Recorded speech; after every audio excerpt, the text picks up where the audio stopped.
हमें यहाँ पे कार पार्किंग प्रोवाइड की जाए और ये जो रोज के टसल होते हैं पुलिस वालों के दरमियान और जो कार पार्क करते हैं उनके दरमियान, इनको खत्म किया जाए।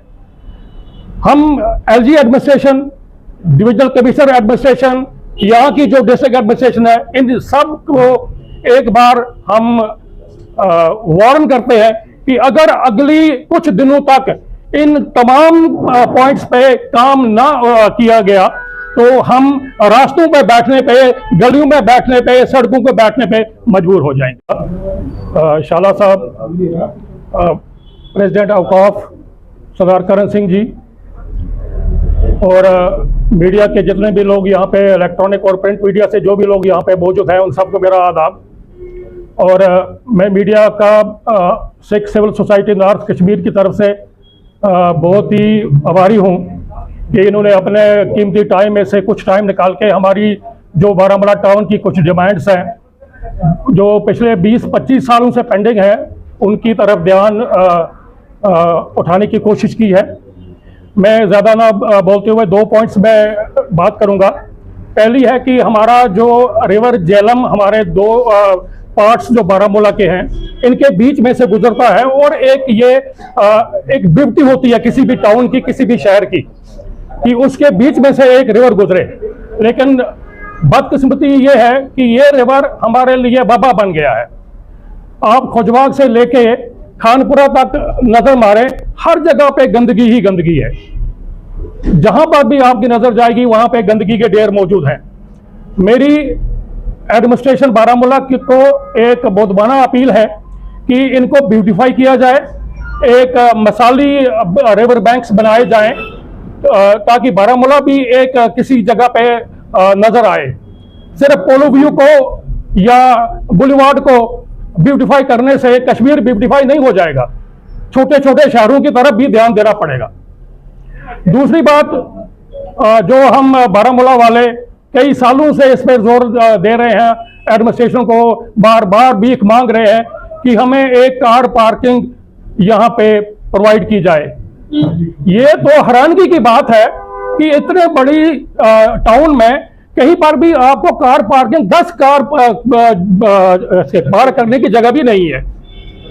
तो हम डीसी साहिबा से डिविजनल कश्मीर, जो डिविजनल कमिश्नर कश्मीर है, किस्मती है, कोई भी महकमा इसको अपनाने के लिए तैयार नहीं। एक महकमा दूसरे को कहता है, वो परेशान है, गर्मी का मौसम है तो उनकी सफाई की अहम तरीन ज़रूरत है, नहीं तो लोगों में बीमारियां फैलने का खदशा है।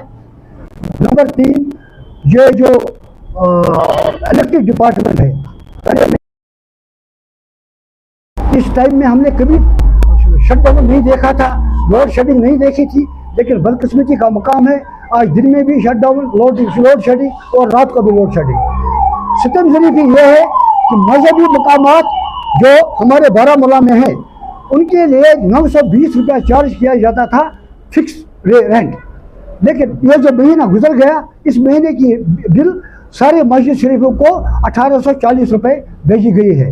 अगर गवर्नमेंट का ये कोई आर्डर है और सारे जितने भी बारामूला में या कश्मीर में मजहबी मकामात है उन पर यह लागू होता है तो हमें कोई एतराज़ नहीं है। अगर सिर्फ ओल्ड टाउन के लिए है तो इसके लिए हमारी तरफ से एहतिजाज होगा, आगे ईद भी आने वाली है, एहतिजाज होगा और ज़बरदस्त एहतिजाज होगा।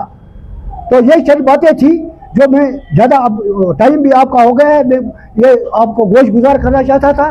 मैं आपसे गुजारिश करता हूँ कि इस बिजली मसले की तरफ खसूसी तवज्जो हमारे एडमिनिस्ट्रेशन को दिलाइए और उनसे कह दीजिए कि ये लोगों का मसला है और अगर लोगों के मसाइल हल नहीं होते तो लोग मजबूर हो जाएंगे सड़कों पर आने के लिए। बस इसलिए मेरी सबसे यही गुजारिश है, डिपार्टमेंट से गुजारिश, मैं डिपार्टमेंट ही को कहूँगा, और एलजी इसमें इंटरवीन करे, हमारी डिस्ट्रिक्ट एडमिनिस्ट्रेशन इसमें इंटरवीन करे, जो हमारी डिविजनल मजिस्ट्रेट्स हैं वो इंटरवीन करें ताकि इस अस्पताल को इक्विप किया जाए और 7/24 बनाया जाए। इसके अलावा मेरा यहाँ सदर मोहतरम गुलाम तारिक साहब, दीगर मोअज़्ज़िज़ीन बारामूला, अस्सलाम वालेकुम रहमतुल्लाहि व बरकातहू।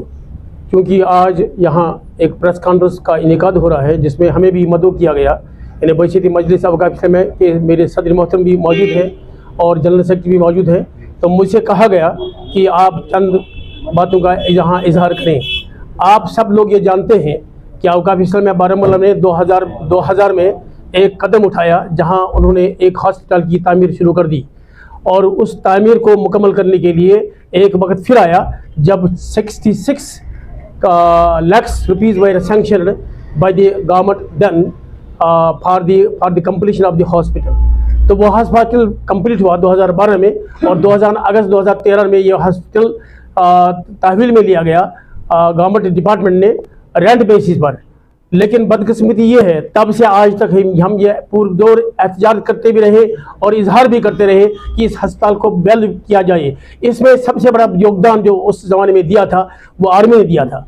आर्मी ने वहाँ एक एक्सरे मशीन भी लगाई थी, एक ये अल्ट्रासाउंड की मशीन भी दी थी, डेंटल चेयर भी दी थी और अद्वियात भी दिए और एक एम्बुलेंस भी फराहम की। लेकिन आज तक हमारा ज़िली अस्पताल उसको अपडेट नहीं कर पाए। हाल ही में उन्होंने एक रोस्टर बनाया था जिसके मुताबिक कुछ स्पेशलिस्टों को एक दिन की बारी वहाँ रखी गई थी।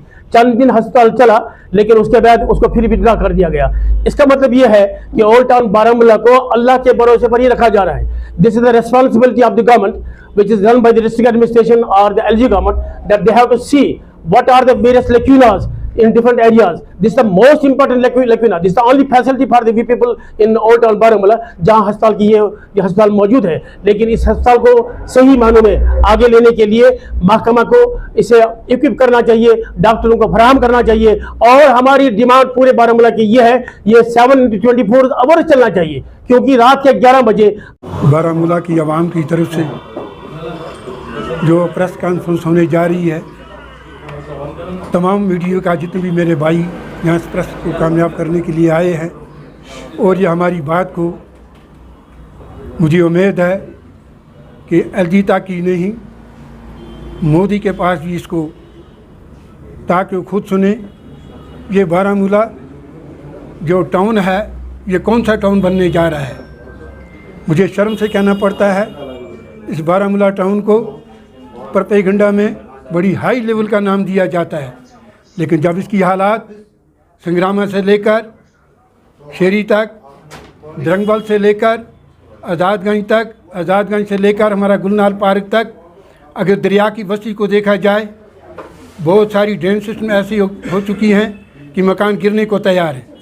कोई नज़रसानी, कोई नज़र नहीं दी जा रही है, जबकि हमारी डीसी साहिबा हर स्कूल, हर कोचे का मायना करती है। लेकिन मुझे शर्म आती है कि बारामूला को किस टाउन का नाम दिया जा रहा है। यहाँ ट्रांसपोर्ट का हाल देखो, ज़ियारत पे छठी पातशाही चले जाओ, खानपुरा ज़ियारत पे चले जाओ, गर्द गुबार। हम ये कहते हैं ट्रांसपोर्ट जितना भी है, चाहे टिप्पण को ये दिन को चले, लेकिन कम से कम रोड का जो निज़ाम है, रोड के जो कन्वर्ट्स हैं उनको ठीक किया जाए। दरिया के किनारे पे कुछ मकान जो हैं गिरने को आ रहे हैं, हालात ऐसे हैं। अस्पताल में देखो, गर्द गुबार की वजह से आज पेशेंट हमारे बड़े पड़े हैं। लेकिन मुझे समझ नहीं आ रही है कि एडमिनिस्ट्रेशन सिर्फ प्रोपेगेंडे से चल रही है या प्रेस न्यूज़ से चल रही है। मेरी ये आवाज़ जो है, मैं आज डीसी साहब से कहना चाहता हूँ, आप खुद देखें कि इस बारामूला में क्या हो रहा है। जबकि 14 करोड़ रुपए में से हमें सिर्फ 1 करोड़ शेयर दे रहा है, बाकी सारे डिपार्टमेंटों के पास अपना शेयर है, उधर उनको ज़रूरत ही नहीं है। हमारी म्यूनसिपल काउंसिल है जो बिल्कुल नींद में है और हमारी यहाँ की बात ही नहीं कुछ सुन रहा है। लेकिन आज पुरजोर अल्फाज में अपील करते हैं डीसी साहिबा से, एलजी साहिबा से, कि मेहरबानी करके बारामूला की तरफ से खुसूसी नज़रसानी की जाए। और फौरी मैं ये कहूँगा कि ईद से पहले ये जितने भी काम है प्रोजेक्ट में आने चाहिए, ताकि ईद होकर लोग देखें कि वाकई इसको किसी हाई लेवल पे किसी टाउन का नाम दिया जा रहा है। नहीं तो मुझे शर्म आती है जो आज इसको नाम देते हैं। मैं प्रेस वालों से इतना कहूँगा, इस बात को कम से कम कुछ नहीं सेंटर तक पहुँचाया जाए, होम मिनिस्ट्री तक पहुँचाया जाए, यहाँ हमारे मोदी साहब तक पहुँचाया जाए। जबकि उनका जो प्रोग्राम है वो प्रोग्राम मुझे नहीं यहाँ लगता है बारामूला में हो रहा है, उसकी नज़रसानी हो रही है। यहाँ बारामूला को सौतेली माँ का सलूक किया जा रहा है। मैं हर लिहाज से देखता हूँ। यहाँ स्कूलों का हाल देखो, बच्चों का गर्द गुबार में क्या हाल होता है। कल एक एक्सीडेंट शेरी में हुआ, कितने बच्चे जख्मी और कितने बच्चे मारे गए। शर्म से कहना पड़ता है। मैं ज़्यादा कुछ नहीं कहूँगा, क्योंकि यहाँ तमाम एसोसिएशन, तमाम बरादरी, हिंदू मुस्लिम सिख इतिहास बरादरी जितनी भी है, उन्होंने पुरजोर अल्फाज में आज प्रेस की वसातों से जो एहतजाज किया है, पुरजोर हम अपील करते हैं कि हमारी इन डिमांडों पर नज़रसानी की जाए और टिलफोर ये जो काम है अपने हाथ में लिया जाए। और हम उम्मीद करते हैं कि डीसी साहब इस पर खुद नज़रसानी करेगी और फील्ड में आएंगी। ओके, आदाब। इसकी कोई गाइडलाइन नहीं है, ये हेड ही है cities and towns. It is meant for cities and towns. इसको आप डाइवर्ट नहीं कर सकते, कोई गाइडलाइन नहीं है। किसके कहने पे या किसने एडमिनिस्ट्रेशन को हाईजैक किया, ये हमारी समझ से बालातर है। इसीलिए आज वर्मुल सिविल सोसाइटी इकट्ठा हुई है। हमारी इस प्रेस कॉन्फ्रेंस को लाइटली लिया जाए, क्योंकि हम इसके बाद कोई दूसरा स्टेप उठाने जा रहे हैं in terms of protest, in terms of peaceful बंद। फिर हमें यह ना कहा जाए कि आप लोगों की वजह से यहाँ पर कोई अनटुवर्ड्स वाक़ा हुआ, इसकी जिम्मेदारी सारी और सारी डिस्ट्रिक्ट एडमिनिस्ट्रेशन पर होगी। और लास्ट में मैं फिर एक मसला उठाना चाहता हूँ। आप देखिए यहाँ हाई बीम लाइट्स जिसकी कॉस्ट है 35 लाख रुपया एक लाइट की, उनको लगाया गया किस अपने चाहते बंदे को वो कॉन्ट्रैक्ट दिया गया। खाली 3 महीने लाइटें चली है, उसके बाद डिफंक है। इस पे एक इंक्वायरी बैठनी चाहिए, उसको पैसे किस तरह रिलीज किए गए, जबकि उसको वारंटी है, मेंटेनेंस उसके जिम्मे है, उसने मेंटेनेंस क्यों नहीं की है। कल ही मैंने इलेक्ट्रिक डिपार्टमेंट से बात की, खाली 2 MCPU की वजह से पूरी लाइटें 35 लाख की एक लाइट डिफंक है। तो इन्हीं के अल्फाज के साथ मैं आपका सबका बहुत ही शुक्रगुजार हूँ। शुक्रिया, थैंक यू। कि म्युनिसिपल काउंसिल नाअहल है? बिल्कुल अक्कासी करती है जो बारामूला का नक्शा इस वक्त है, ये अक्कासी करती है कि हमारे जो काउंसलर्स हैं ये उनकी नाअहली है कि उनकी वजह से फंड्स डाइवर्ट हुए हैं। अदरवाइज वो इन फंड्स को डाइवर्ट नहीं होने देते। 101% ये उनकी नाअहली है। और इसके साथ साथ बारामूला के लोगों की नाअहली है जो अपने रिप्रेजेंटेटिव्स को सही मानों में नहीं चुनते हैं। उस वक्त हम घर में सो जाते हैं, पिकनिक चले जाते हैं और रिप्रेजेंटेटिव्स यहाँ बन जाते हैं, फिर हम उनका दोष देते हैं। उनका दोष मैं नहीं मानता हूँ, ये हमारा दोष है, बारामूला के रहने वाले लोगों का दोष है। क्योंकि अच्छे रिप्रेजेंटेटिव होते वो इसके खिलाफ लड़ते, वो अपना हक लेते, 14 करोड़ रुपयों को डाइवर्ट होने नहीं देते। शुक्रिया, थैंक यू।